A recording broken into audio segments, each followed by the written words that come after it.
자, 모두들 반갑습니다. 강태공입니다. 자, 금일은 양자 컴퓨터 9월에 미친 듯이 상승한다 라는 내용을 가지고서 또 이야기를 해보려고 해요.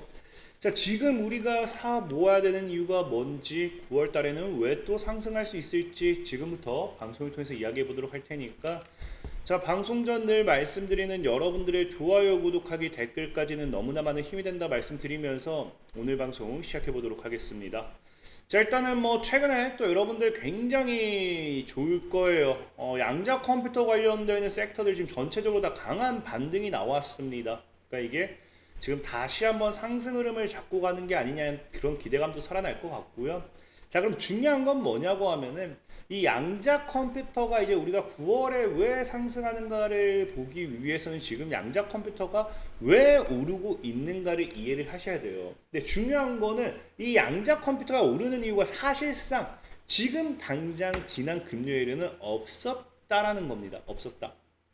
그러니까 너무 간단해요. 제가 최근에 얘기했던 거 있죠. 최근에 양자 컴퓨터의 하락 이유도 뭐다? 사실은 없었다라고 했죠. 그래서 실질적으로 우리 그 뉴욕 증시를 본다라고 하면은 지금 이제 뭐였습니까? 전에도 얘기했지만 이제 금리나 리스크라든지 이런 것들이 그 오히려 생기게 되면서 증시가 하방 압력으로 가해지게 되고, 그동안 뭐 하게 됐다? 양자 컴퓨터도 그냥 동반 하락을 했던 거다라고 말씀을 분명히 드렸습니다. 그리고 이 미국 증시가 다시 한번 상승하니까 그 양자 컴퓨터 뭐 하고 있어요? 같이 동반 상승하고 있다. 그러니까 제가 늘 얘기했던 뭐예요? 이 양자 컴퓨터라는 테마 자체에 악재가 있는 게 아니기 때문에 이거를 버릴 게 아니다라는 겁니다. 제가 이 과거에 이때죠? 이때 증시가 이제 관세 리스크로 대폭락 나오고 양자 컴퓨터 반토막 나오고 막 할 때도 뭐라 했습니까? 양자 컴퓨터에 악재가 있는 게 아니기 때문에 여러분들은 주워 담아야 된다. 그러면 큰 돈 벌 거다라고 말씀드렸고, 당시 이후에 양자 컴퓨터가 2배, 3배는 올라갔어요.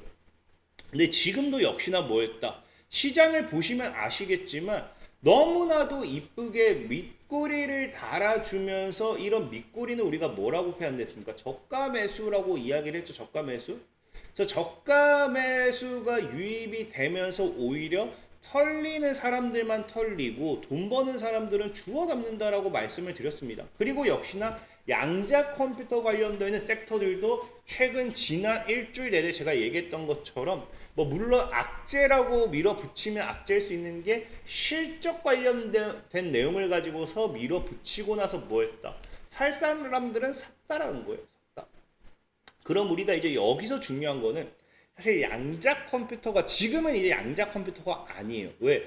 양자 컴퓨터가 아무리 좋은 모멘텀이 나와줘도 지금은 시장 분위기에 따라서 같이 휩쓸리고 있기 때문에, 그럼 우리가 지금 봐야 되는 건 양자 컴퓨터의 상승을 믿는다라고 하면은 이 상승에 대한 기대감을 가지고서 9월, 10월, 11월, 12월 연말까지 꾸준히 오를 것이냐 말 것이냐 본다라고 봤을 때는 뉴욕 증시가 받쳐주느냐 못 받쳐주느냐를 봐야 된다라는 거죠.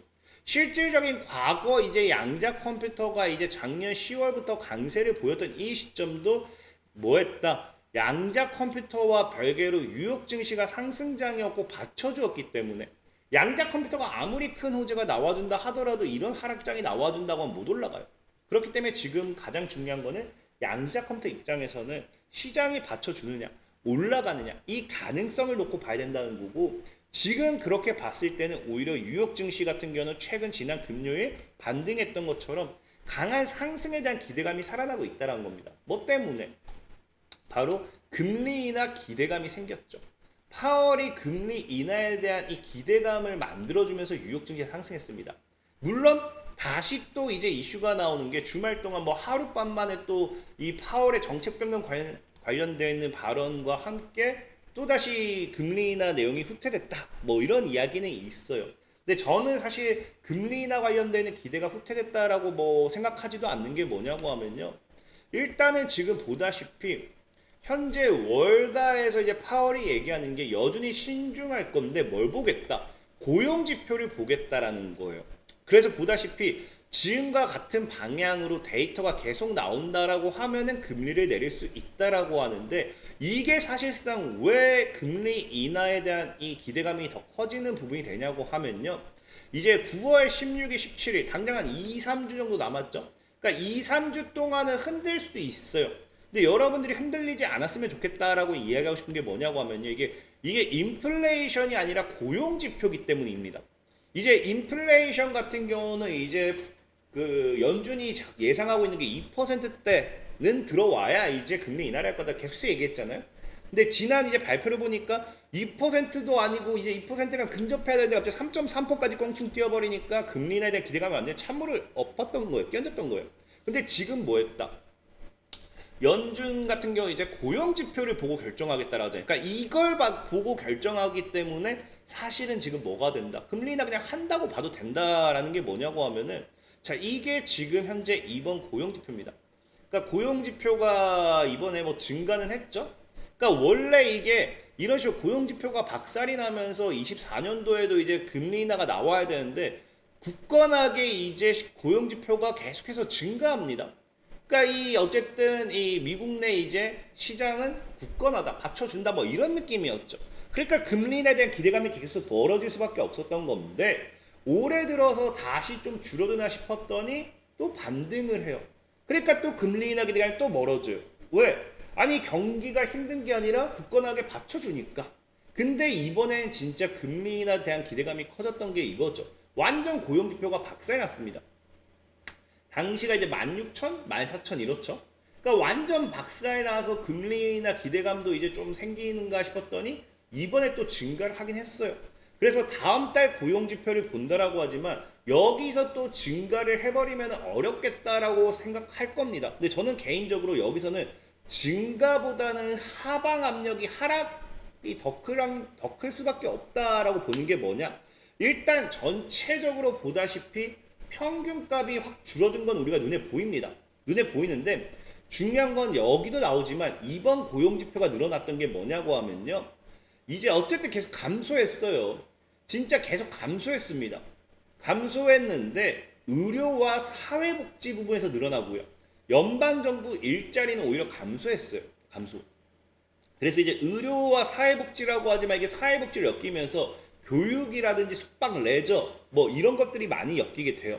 그래서 이게 중요한 게 뭐냐고 하면은 의료와 사회복지이기 때문에 특정 섹터로만 몰린 거예요. 그러니까 특정 섹터에서만 단기적인 반등이 나와보다 버리니까 이게 특정 섹터에서만 인원이 필요한 상황이 생길 수밖에 없는 경우도 있죠. 그래서 이게 장기적이다라고 보기도 어려운 부분이고, 특히나 이제 레저 숙박 이런 쪽으로는 또 뭐가 가게 되냐, 레저 숙박 이것만 들어도 여러분도 알겠지만 계절적 요인이 많이 들어가요. 그래서 뭐 우리나라로 치면 여름방학도 있을 수 있고요, 아니면 뭐 여행객들도 들어온다고 하면은 단기적으로 이런 거 증가하는 것처럼. 그래서 지금 7월에 일자리 증가율은 시장에서 월가에서 단기로 보는 경우가 굉장히 많습니다. 특히나 연방정부 일자리가 줄어든다는 거는 정부가 경기도나 국면에서 재정 긴축, 그러니까 돈을 아끼겠다라는 거예요. 이런 것들이 더 좀 보다 효율화를 하기 위해서 이제 정부 일자리 줄이는 거죠. 그래서 지금 이게 어떻게 보면은 정부에서 이미 경기 둔화 국면에 이미 진입해 있다라고 보는 상황이에요. 그래서 지금 보면은 9월 달의 고용 지표는 사실상의 지금 증가하는 것보다는 하락이 더 크다. 이번에 나온 건 단기 반등이라는 게 크다라는 이 입장이 커요. 그렇기 때문에 지금 어쨌든 고용 지표 발표를 앞두고 2주에서 3주 정도는 또 이제 흔들릴 수도 있어요. 하지만 내나 결국 고용 지표가 이제 더 하락할 거를 우리가 예상한다고 하면은 이런 흔들림 속에 여러분들이 저가 매수의 기회가 될 수밖에 없는 거고, 오히려 금리 인하가 나와주면서 시장이 받쳐줬을 때 양자 컴퓨터가 모멘텀만 제대로 터트려줘도 또 날아가는 상승 미친 듯이 올라갈 수 있는 그런 탄력이 될 수밖에 없습니다. 근데 또 양자 컴퓨터가 지금 기대가 되는 게 최근에 시장에서 얘기 나오는 게 뭐다? 구글이라든지 IBM이 연말 내로 또 뭘 하겠다라고 하죠. 그래서 보다시피 구글과 IBM이 대형 양자 컴퓨터 개발이 가속한다라고 하는데, 미 국방부도 뭐 33년 실용화 목표 있긴 하지만 이거는 일단은 치워놓을게요. 33년이니까. 그래서 지금 보다시피 구글과 IBM이 올해 말 대형 양자 컴퓨터 개발의 목표로 속도를 높이고 있고요.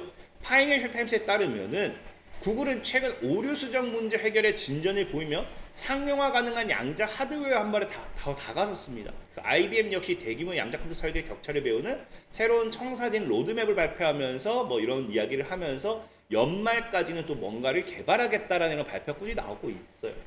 그렇기 때문에 이런 것들과 함께 지금 시장에서는 연말로 갈수록 2025년도 하반기로 갈수록 특허 경쟁, 최근에 제가 뉴스 보여드렸죠. 예, 그 아이온큐도 우리 특허 1000개 돌파에 따라서 특허 막 자랑하는 거, 특허 경쟁에 돌입을 하면서 인수합병, 정부 투자때 이런 것들이 나와주면서 양자 컴퓨팅 산업에 있어서는 중대한 전환점이 언제 하반기부터는 본격적으로 될 거다라고 생각하는 시선이 커요. 근데 이 하반기가 언제겠습니까? 지금이란 거죠. 금리 인하가 시작이 되고요. 이제 8월 달에 본격적으로 뱉어내야 될 악재라고 하면 악재, 실적 둔화 모멘텀 뱉어냈고요. 이제 뭐 이런 상용화에 대한 모멘텀이 나와줄수록 하반기에 이런 물량을 먹고 올라갈 일밖에 안 남았다라는 거예요. 그래서 양자 컴퓨터 길게 보는 게 좋고, 그리고 최근에 제일 중요한 거, 이런 양자 컴퓨터가 이제 털려가는 시점, 8월 21일. 그러니까 얘도 8월 이제 20일 이 비슷한 시점에 공개를 했어요. 이게 언제냐고 하면은 전에도 얘기했지만 양자 컴퓨터 무너지고 나서 슬슬 반등할 때, 이번 8월 달 시장 좀 무너졌죠. 이때 갑자기 얘네 입장에서는 굳이 이거 지분을 공개 안 해도 돼요. 근데 지분을 공개하기 시작했습니다. 즉 대기업들이라든지 이런 투자 은행, 이런 기업 기관들이 지분을 공개한다라는 거는 우리도 투자를 하는 만큼 너희들도 투자를 해라라는 거 시장에서 강요하기 시작한다는 거예요. 모건셀리 얘네 맨날 알잖아요. 얘네가 뭐 어떤 기업에서 목표가 상향 하향 뭐 이런 거 하면서 우리나라 기업들도 흔들리죠, 주가도. 그런 것처럼 얘네들이 어쨌든 이런 지분을 공개한다는 거는 괜히 공개하는 게 아닙니다. 그러니까 우리도 투자하고 있으니 너희도 이런 부분을 생각해봐라의 하나의 시그널이다라 봤을 때 연말로 갈수록 그 아이온큐를 포함한 양자 컴퓨터 섹터 기업들이 상승 탄력을 받을 확률이 굉장히 높다. 그렇기 때문에 지금은 이 하방 압력이 나올 때 늘 얘기했다시피 잘 주워 담으시면 여러분들의 기회 시장이 될 거다 말씀드리면서 오늘 방송 마무리하도록 하겠습니다. 자, 지금까지 강태공이었고요. 여러분들 좋아요, 구독하기, 댓글까지는 너무나 많은 힘이 된다 말씀드리면서 자, 모두들 안녕.